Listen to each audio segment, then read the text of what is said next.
Hey everyone, my name is Bardi Toto. I'm the author of The Power of Asking, Disrupt Your Brand, Kids for Gratitude, and Transforming the Workplace with Gratitude. And I want to talk about fear and how to live fearlessly. You know, I grew up in a very dysfunctional family, full of alcoholism, being compared to my cousins, being told every day I would never amount to anything. And I literally had to invest a lot of money and time into myself, personal growth and development to get to where I am today.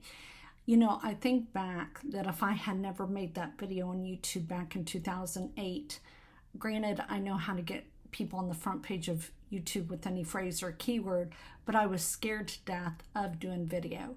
I was thinking, who was going to watch me? Who's going to look at me? And I made a testimonial for Michael Beckwith, and he called me literally on the phone, and I had made a video stating I would love for him to work with me, and I froze. I actually write the foreword of my book, and I froze. He had just gotten off of Oprah and The Secret, and I'm like, who am I to, oh my gosh, you know, if he actually writes the foreword, then I'm going to be out there, and if I'm out there, I can't be everything to everyone, because that was what was in my brain. I had to be everything to everyone and didn't want to, if I got in front of thousands, then I could not do that. And so fear can leave you crippled. It can lead you down a road of depression, anxiety. It can, cause divorce. It can cause breakups. It can cause things that you never thought of. And fear is based on what might happen. And I started a program called Living Fearlessly because you have to get out of your own way. I want to be your coach and your accountability partner.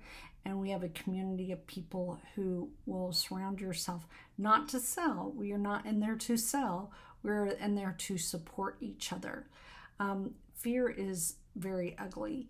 And then there, of course, is procrastination, which is AKA resistance. Resistance can come into so many different things. It can come into, scrolling on the internet. It can be shopping. It can be drugs. It can be alcohol. It can be weight loss. It can be obsessive with, support groups, believe it or not. You think you're doing something good, but if you are into something that takes you away from what you are supposed to do in life, that is called resistance.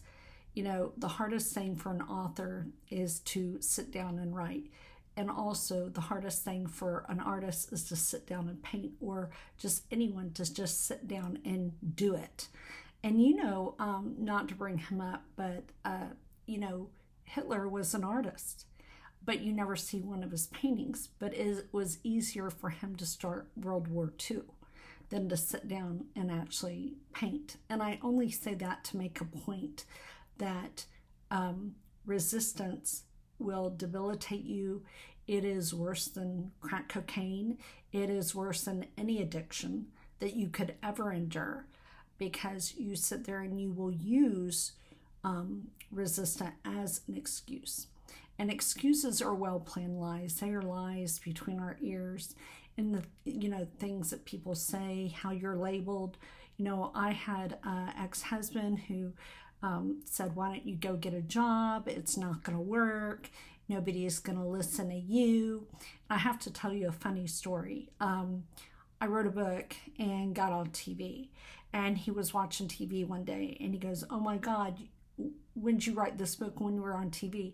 Because you know what he said to me? He says, you will never be an author. You had dyslexia. You will not write a book. And 9 books later, and we are divorced. Go figure. What I'm saying to you is, don't let anyone rain on your parade. You might be afraid of just getting out there online. Maybe you're afraid that I don't know what to do. You don't have a strategy. I do have that strategy for you, where you are bulletproof, 0 to make mistakes. I will not allow you to make mistakes, because I've gotten out there. I know how to communicate and converse with people, talk to people. The reason that I got to Walker Hayes and to Lisa Gibbons and talk shows and the media and Forbes magazine and so forth And I don't say that stuff to impress you, but to impress upon you that I'm no different than you. That I did it afraid. I asked, and I asked big. And some of you might have a fear of asking, or you might have a problem not asking but receiving, or you might not know how to ask. Some of you are in programs online where you have a problem asking for a sale or selling, and I tell people I teach on how to sell without selling, and you're like, what?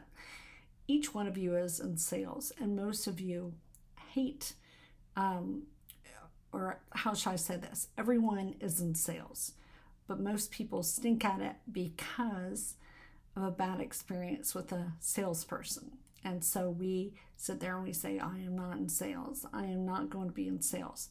But whether it's, getting out there online, not knowing what to do, afraid you're going to mess up, or you get out there and it's not working and you get frustrated and you quit.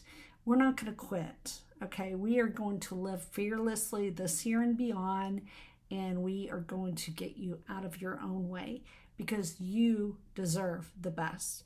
You deserve the best in life. Excuse the word deserve. You want the best for yourself. You want the best for your kids. And you know what? If we live in fear, what does that teach our kids? Our kids see what we do. They are watching what you do. If you're making excuses, you are showing them how to live a life of excuses and what's going to happen to them when they grow up. My kids saw that I was a single mom. I was, starting my own company, and guess what happened? I had one son go in the Marines, started his own company. I had another son who started his own company, and he had every obstacle in his way. He has high functioning autism and started his own company. So I want you to click the link below and set up a coaching call with me, and we can talk, because it is your year. It really is. It is you. You are not meant for mediocrity. God did not mean you for mediocrity, and you got this, and I believe in you.